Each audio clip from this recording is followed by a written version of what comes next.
How to fix Telkomsel balance deduction error. Hey everyone, welcome to the channel. In this video, I'm going to guide you on how you can fix the balance deduction error in Telkomsel. So without any further ado and without any delay, let us get started with today's video.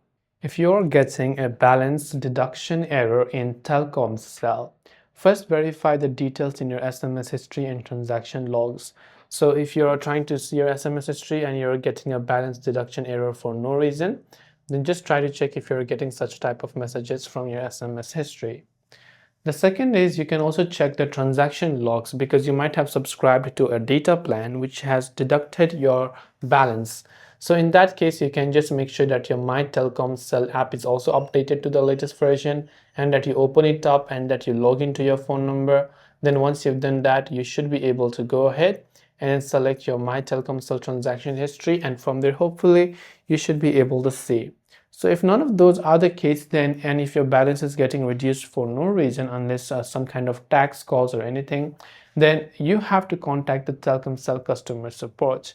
So you can simply go to your Google search bar and type in Telkomsel, then type in support. Then you'll find their support phone number over here and simply contact them through their phone number, and you should be able to get some information as to why your balance was deducted. So I hope this video helped you out. If you have any questions, feel free to leave them down. Thanks for watching and see you soon in the next video.